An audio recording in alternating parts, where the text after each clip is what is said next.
morning, welcome to CATEX TV. My name is Frank Fortunato. Today is Tuesday, October 25th, 2016. If you want to follow us on Twitter, please go to CATEX TV. The United States presidential election is 2 weeks from today. After that, it will be over. The British government has announced that it has backed expansion of a London Heathrow airport, the so-called third runway, a landmark decision that aims to keep the United Kingdom as a major center for international air travel. And it also could be one of the biggest construction projects after British voters opted to leave the European Union. The decision announced earlier today marks the biggest step yet to end years of political paralysis over local opposition to the third runway. The government said that the Heathrow expansion would generate $75 billion for the country's economy over 60 years. The airport, London Heathrow, is the city's principal hub. It's been acting at maximum capacity for several years now. It's lost business to Charles de Gaulle in Paris and Amsterdam Schiphol Airport, and it's also been surpassed by Dubai International Airport as the world's top international hub. So Heathrow has 2 runways now. This will be the first runway built in London. If I get my facts straight here, the new full-length runway will be the first one in London's main airports built since the end of World War II. Long overdue, as anybody flying in and out of Heathrow knows. Swiss Re is in talks with Warren Buffett's Berkshire Hathaway as part of a $1 billion plus internal restructuring of its legacy business. According to the Insurance Insider, Swiss Re is considering use of new rules that have been enacted by the state of Rhode Island to carve up legacy books between Swiss Re and Berkshire Hathaway. It's expected to divest itself of $1 billion portfolio, freeing up capital.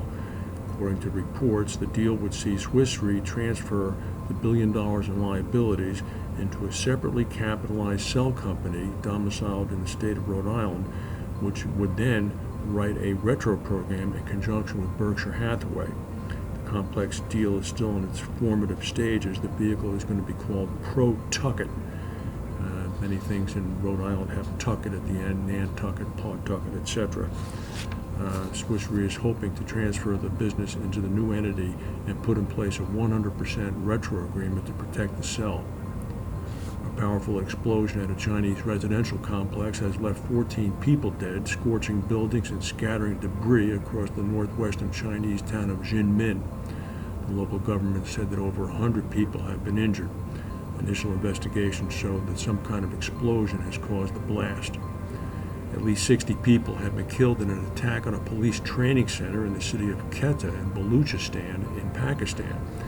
About 200 trainees, police trainees, cadets, were stationed at the facility when the attack occurred late yesterday afternoon. Some were taken hostage in an attack that lasted about 5 hours.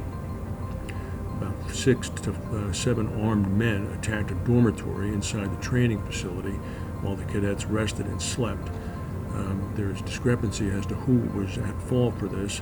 ISIS has claimed responsibility, as well as the terror group Lashkar-e-Jham-V. So we'll have to wait and see who's actually been identified. 100 people have been injured, and the Pakistanis are saying that the death toll could increase dramatically. 4 people were killed earlier today in Australia's largest theme park when a ride malfunctioned. This occurred on the Thunder River Rapids ride at the Dream World theme park in Queensland, Australia. Police were called to the site after reports that, quote, a number of people have been injured by a conveyor belt. One of the rides sustained some sort of malfunction, causing 2 people to be ejected from the ride, and another 2 people were caught inside the ride, said a police respondent at the scene. Scientists have raised the alert level for a remote Aleutian volcano last night after an explosion was detected on the mountain and heard by residents in a village about 45 miles away. Cleveland Volcano, which is about 5,700 feet high in a remote part of the Aleutian Islands about 940 miles southwest of Anchorage, was raised from a yellow alert level to an orange alert level. It's one away from red alert. It has intermittently been producing small lava flows since 2001, but it is also one of Alaska's most active amongst its scores of volcanoes. Its ash cloud could pose a threat to aircraft on trans-Pacific routes if and when it does erupt. One of the things we were curious about is we always read about typhoons that go through the Philippines, hit Taiwan, and then go on into China. In fact, Typhoon Haima, which hit China earlier this week, was the 22nd typhoon to make landfall in China just this year.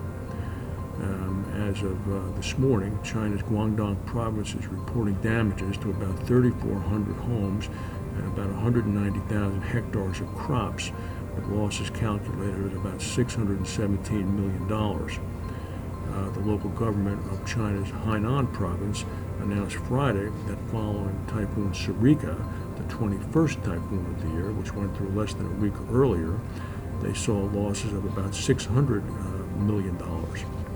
One of the primary industries battered by typhoons in these provinces is agriculture, according to an analyst at the Beijing Orient Agribusiness Consultant Company. The weather does harm to fruits and crops. Other industries in South China that experience loss from hurricane are forestry and aquaculture. Also, the tourism sector is hit, specifically in Hainan, Guangdong, and Fujian, which was disrupted. The big Foxconn plants and the outsourcing facilities in Shenzhen were shut down, but according to observers, the temporary shutdown of businesses did not have a big impact. Since typhoons hit these provinces several times a year, the local governments and business are experiencing taking effective countermeasures to deal with these disasters. Rail services and airline services were also severely disrupted, causing many cancellations. But the Chinese, at least in this part of China, seem to have a handle on how to deal with 22 typhoons making landfall in 1 year. That's a heck of a number. Imagine if that happened in Florida. That's the news for today. If we have any breaking news, we'll come back and tell you. Thank you for watching, and we'll see you tomorrow.